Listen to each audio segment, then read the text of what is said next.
Trees are already down on the East Coast right now, not from a hurricane, not from anything with a name, from a line of thunderstorms that rolled through the mid-Atlantic and left behind enough wind damage reports that forecasters had barely finished writing one advisory before they had to start updating it.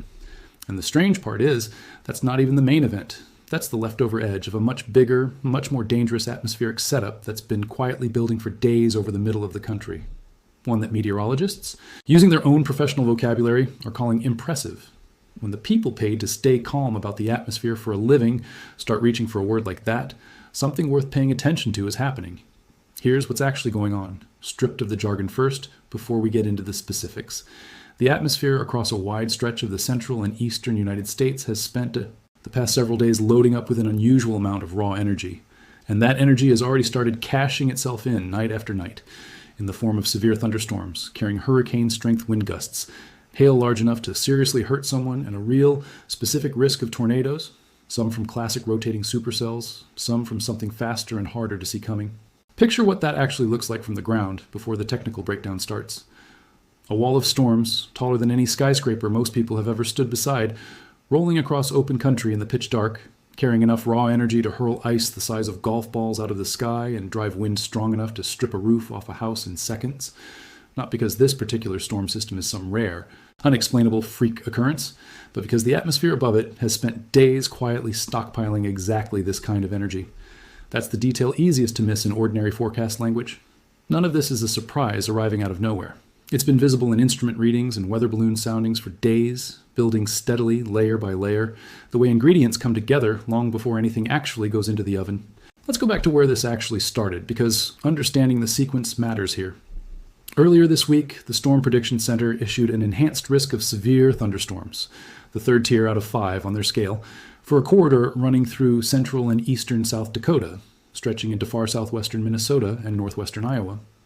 At the same time, a broader slight risk zone stretched from the central high plains all the way out to the mid-Atlantic, with an extra patch of concern sitting over southern Arizona.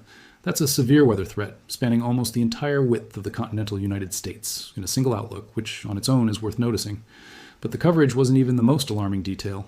It was what forecasters found inside the atmosphere itself. Weather balloon data and model soundings showed most unstable convective available potential energy, a measurement meteorologists call mu-Capet, climbing toward nearly 5,000 joules per kilogram. To put that in perspective, an ordinary summer thunderstorm day typically has less than 1,000 joules per kilogram of energy to work with. A day capable of producing real, organized, severe weather usually sits somewhere around 2,000 to 3,000. 5,000 is the kind of number that shows up on a small handful of the most extreme severe weather days across an entire year, an atmosphere holding far more energy than it usually does, just waiting for something to unlock it.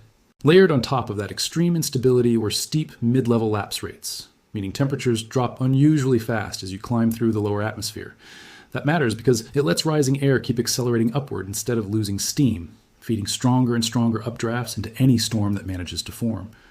Forecasters specifically warned that with lapse rates that steep, even storms, that stayed relatively disorganized, ordinary multi-cell clusters instead of dramatic textbook supercells, could still produce wind gusts exceeding 75 miles per hour. 75 miles per hour isn't a number to shrug off. That's Category 1 hurricane strength, capable of snapping mature trees, peeling back sections of roofing, and turning unsecured yard furniture and debris into genuine projectiles. And the hail potential sitting alongside that wind threat was just as serious. Forecasters flagged the possibility of 2-inch diameter hail or larger forming with the very first storms of the evening. Hail roughly the size of a hen's egg, capable of cracking windshields, denting vehicle panels, and causing real injury to anyone caught outdoors without solid shelter overhead. And underneath both of those threats sat the possibility every one of these outlooks eventually has to address directly. Tornadoes, either spinning up from the initial rotating supercells forming along the boundary, or developing later as smaller embedded circulations called mesovortices, riding along the leading edge of a bowing line of storms, once that line organized into what's known as a bow echo. A line of thunderstorms that bulges outward in the middle as the strongest section of wind outruns the rest, forming a shape that genuinely does resemble an archer's drawn bow on radar. That same day, while all of this was building over the plains, the East Coast was already dealing with its own separate, actively unfolding hazard.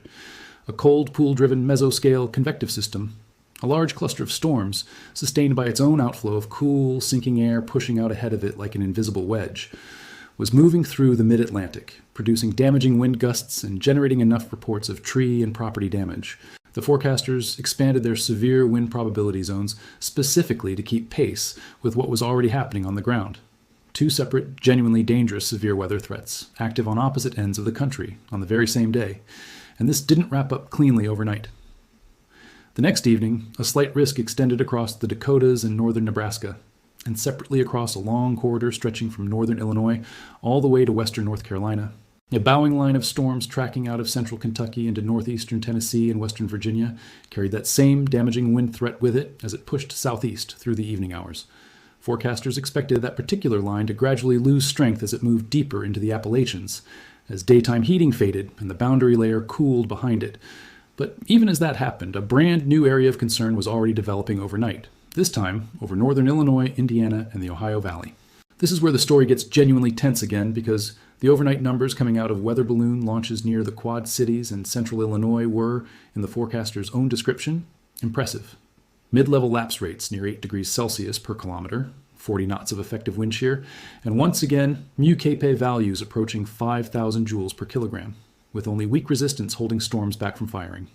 In plain terms, nearly every single ingredient severe weather forecasters look for when they're worried was present at once, stacked on top of each other, with almost nothing standing between that stored-up energy and the storms it was about to fuel. Forecasters expanded their slight risk zone back toward the northwest across northern Illinois specifically because of this, warning that if storms managed to cluster together effectively overnight, both large hail and damaging wind were realistic outcomes for that region, while most people were asleep. And the forecast doesn't quietly wrap up after that. Looking further out, toward the 4 to 8 day range, forecasters are already watching Friday as another day of real concern, with moderate to strong destabilization expected to redevelop near and south of a frontal boundary stretching from the central plains and Midwest into the southern mid-Atlantic. There's genuine uncertainty about exactly where that front will sit several days out. Forecasters say so plainly rather than pretending otherwise, but the underlying message hasn't changed. Strong to severe storms remain a real possibility along that boundary, even if the most intense threat ends up staying somewhat localized depending on how the broader pattern shifts between now and then. Stack all of that together, and what you get isn't a single dramatic afternoon that comes and goes. It's a multi-day sequence, night after night of extreme instability, strong shear, and real severe weather potential moving across a wide stretch of the country from the northern plains through the Midwest into the Ohio Valley, and reaching toward the mid-Atlantic and southern Appalachians. That's the part that makes this genuinely different from an ordinary midsummer thunderstorm forecast. It's worth actually explaining what these numbers mean, rather than just repeating them, because once you understand the mechanism, the danger stops being abstract. Convective available, potential energy measures. How much energy would be released if a pocket of warm, humid air near the ground were lifted upward through the atmosphere? The same basic principle as holding a beach ball underwater and feeling how hard it launches back toward the surface the moment you let go. Warm air near the ground wants to rise because it's less dense than the cooler air sitting above it, but something usually holds it in place. A layer of slightly warmer air acting like a lid, known as a cap. When something strong enough comes along to break that cap, a cold front, a dry line, a disturbance rotating through the upper atmosphere, all of that stored energy releases at once, and the rising air surges upward with real force, feeding directly into a developing thunderstorm's updraft. The stronger that updraft, the larger the hailstones it can hold aloft before they finally fall, the stronger the winds it can eventually generate as that air comes rushing back down, and when paired with the right wind shear, the greater the chance that storm begins to rotate. Wind shear is the second half of the equation, and it's just as critical. Shear describes how wind speed and direction change as you move higher into the atmosphere. When the wind near the ground is blowing one way, and the wind higher up is blowing a different direction or a much faster speed, that difference creates a kind of horizontal spin in the surrounding air. A strong enough updraft can tilt the horizontal spin vertical, which is the basic mechanism behind how a supercell, the specific storm type most closely tied to the strongest, longest-lasting tornadoes, actually forms in the first place. 40 knots of effective shear, the exact figure flagged in the overnight setup building over northern Illinois and the Ohio Valley, sits well within the range forecasters associate with genuinely organized, rotating storms, rather than storms that just produce strong, straight-line wind and move along. Put those two ingredients together, stability near the extreme end of what's typically observed, and shear strong enough to organize real rotation, and you get precisely the kind of environment forecasters were describing as impressive this week. and precisely the kind of setup that has historically produced some of the more dangerous individual severe weather events on record, whether or not any single day within a sequence like this technically escalates into a headline, grabbing widely remembered outbreak.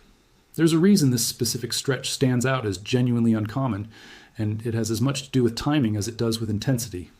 By the middle of August, most years, the atmosphere over the central and eastern United States has typically settled into a more sluggish summertime pattern, hot, sticky, occasionally producing scattered afternoon storms, but generally missing the sharp temperature contrasts and strong upper-level disturbances that usually drive the more organized, more dangerous, severe weather events associated with spring. Instability values approaching 5,000 joules per kilogram, showing up not once, but on back-to-back nights, combined with 40 knots of shear and unusually steep lapse rates, is a combination far more typical of peak spring severe weather season than the second week of August. That's part of why the tone across these forecast discussions shifted the way it did, not into alarmism, but into a noticeably sharper, more attentive register, the kind reserved specifically for setups that stand out from what's normal for the calendar. It's also worth spending real time on the bow echo mechanism specifically, because it's one of the more counterintuitive parts of severe weather science, and it's directly relevant to what's been developing this week. Most people imagine tornado formation happening only within a large, visually obvious, rotating supercell, the image of a single storm with a hook-shaped radar signature and a slowly lowering wall cloud. That picture is accurate for plenty of tornadoes, but it isn't the only way they form. Inside a fast-moving line of storms that is organized into a bow echo, small, tight pockets of rotation, called mesovortices, can spin up along the leading edge, sometimes with very little visible warning, sometimes forming and dissipating within just a few minutes. These embedded tornadoes tend to be shorter-lived and generally less intense than the long-track tornadoes produced by dedicated supercells, but they're also notoriously hard to warn for with the same lead time, precisely because they can develop rapidly inside a system that, from a distance, looks like nothing more than an ordinary, if unusually intense, line of wind-driven storms. That's exactly why forecasters specifically flag the potential for tornadoes forming either from initial supercells or from these line-embedded mesovortices. An acknowledgement that the tornado risk in this particular setup isn't confined to one easily recognizable storm shape, and that a bowing line shouldn't be assumed tornado-free just because it doesn't look like the textbook picture. This distinction matters enormously once the sun goes down, because a supercell often gives visible, gradual warning to anyone actually watching the sky. A darkening greenish tint, a slowly lowering base, a clearly rotating structure building over 20 or 30 minutes. A bowing line producing rapid embedded mesovortices in the middle of the night offers almost none of that visual runway. In that scenario, the warning itself, delivered directly and immediately to a phone or a weather radio, becomes not just the primary source of advanced notice, but very often the only one available before conditions change.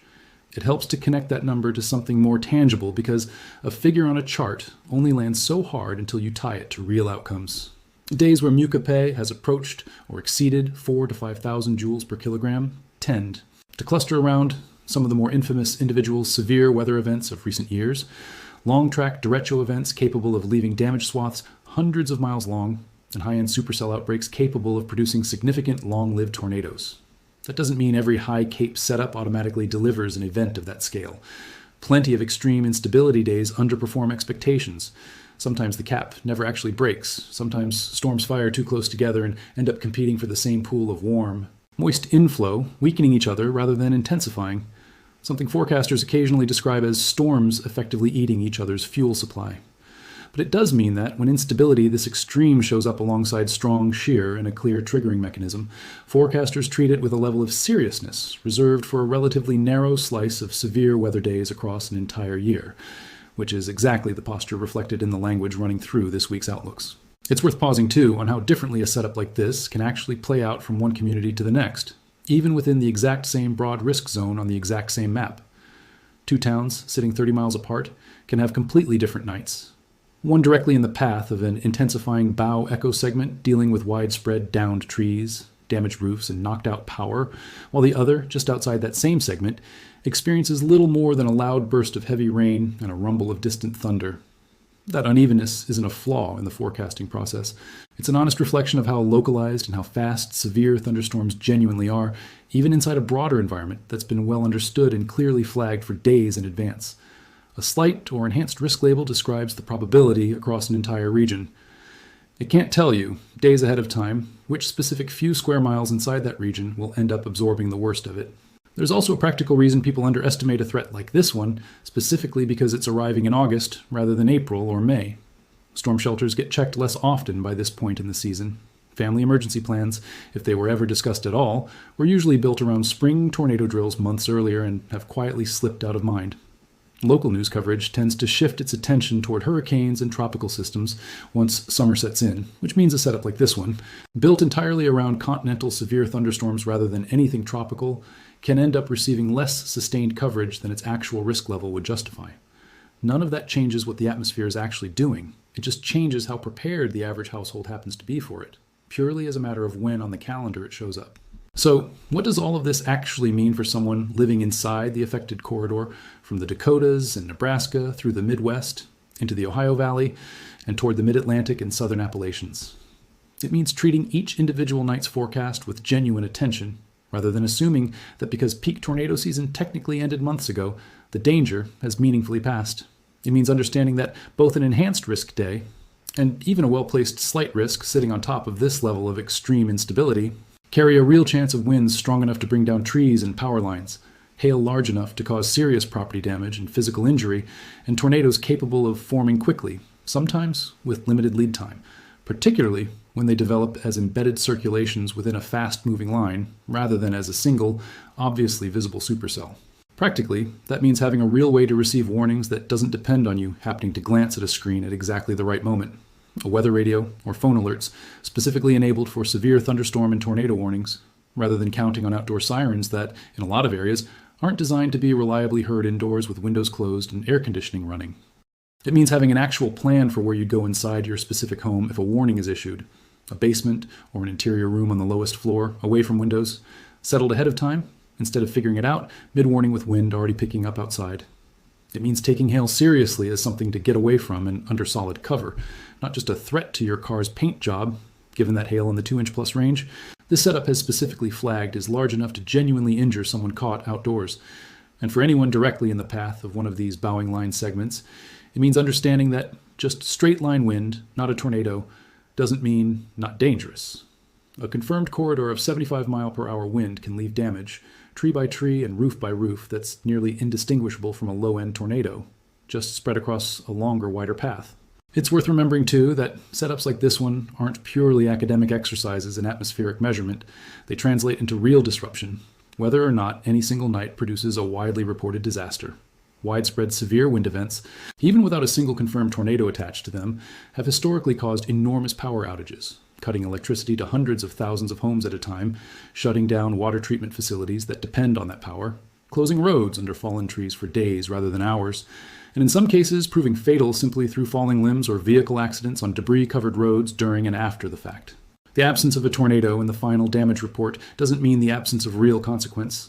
It just means the consequence took a shape less likely to make the evening news. There's real value, too, in understanding how much of this particular threat has specifically unfolded after dark, rather than during the more commonly expected late afternoon and early evening window most people mentally associate with severe weather. Nighttime severe weather carries an added layer of danger simply because people are far more likely to be asleep when a warning goes out, far less likely to notice darkening skies as an early visual cue, and statistically more likely to be caught off guard by a threat. That would have been far more obvious in daylight. Forecasters have specifically flagged overnight redevelopment as part of this pattern more than once already this week, which is exactly why having a reliable, sound-based alert system, something actually capable of waking you up, matters more than usual during a stretch like this one. It's also worth being honest about what this setup is not, because overstating a threat erodes trust just as thoroughly as understating one does. This is not, as things currently stand, a confirmed large-scale tornado outbreak on the scale of the most infamous historical events, the kind involving dozens of significant long-track tornadoes across a single day. What's unfolding is something more specific, and in its own way, more demanding of real attention, precisely because it doesn't come with that same dramatic, instantly recognizable label. A multi-day stretch of extreme atmospheric instability, capable of producing dangerous individual storms, significant damaging wind events, large hail, and genuine tornado potential spread across a wide geographic corridor, continuing to redevelop night after night instead of resolving in one dramatic afternoon and moving on. The uncertainty forecasters have flagged around Friday's setup, the exact position of the front, whether the sharpest threat stays isolated or spreads wider, is a genuine, honestly stated part of the forecast, not a hedge meant to dodge responsibility. Even with today's tools, severe weather forecasting remains a science built on evolving probabilities and shifting confidence, not certainties locked in days ahead of time. What can be said with real confidence is this: the raw ingredients present across this stretch, instability numbers forecasters, themselves described as impressive, wind shear strong enough to support organized rotation, on-and lapse rates steep enough to fuel extreme updraft speeds, represent a genuinely elevated, genuinely uncommon, severe weather environment for this point in the calendar. That combination has already produced confirmed wind damage across the mid-Atlantic, an enhanced risk designation over the northern plains, and consecutive nights of significant severe potential stretching from the Midwest into the Ohio Valley, with additional concern already flagged for later in the week. Whether or not any single day within this stretch ultimately escalates into the kind of widely reported, long-remembered event, the underlying atmospheric setup driving it is exactly the pattern meteorologists watch most closely, precisely because it carries genuine potential for that outcome, right up until storms actually begin forming and reveal, on the ground, which specific threats end up materializing. There's one more thing worth sitting with, because it reframes how this entire stretch should be understood, rather than treated as a single news cycle that flares up and fades. Multi-day severe weather setups like this one place a very specific, quiet kind of strain on the communities inside them, not just the physical strain of potential damage, but the cumulative strain of sustained vigilance. It's one thing to take a single severe thunderstorm warning seriously for an hour on any given afternoon. It's a very different thing to maintain that same level of genuine attention across 4, 5, 6 consecutive nights, especially when several of those nights ultimately produce nothing more than a loud storm and a lost hour of sleep. That gap between sustained risk and inconsistent outcome is exactly where complacency tends to creep in. And it's exactly why forecasters keep repeating largely the same guidance night after night, even when it starts to feel repetitive, because the underlying ingredients haven't gone anywhere. And the one night someone decides a warning probably doesn't apply to them is statistically far more likely to be the night it did. That, in the end, is what makes a stretch like this genuinely worth paying attention to, rather than scrolling past as just another routine summer forecast. It isn't the promise of a guaranteed disaster on any single given night. It's the reality of an atmosphere holding more raw, coiled energy than it usually carries at this point in the year, sitting there, loaded, waiting on the right trigger, night after night, across a widening stretch of the country. And the plain, unglamorous truth that the only real defense against a setup like that isn't hoping it quietly fizzles out on its own. It's paying close attention while it's actually unfolding, having a real plan settled before the sky starts to change, and treating every individual warning, whether it arrives at dinner time or 3 in the morning, as if it genuinely matters. Because right now, stretched across a wide swath of the middle of the country, it genuinely does.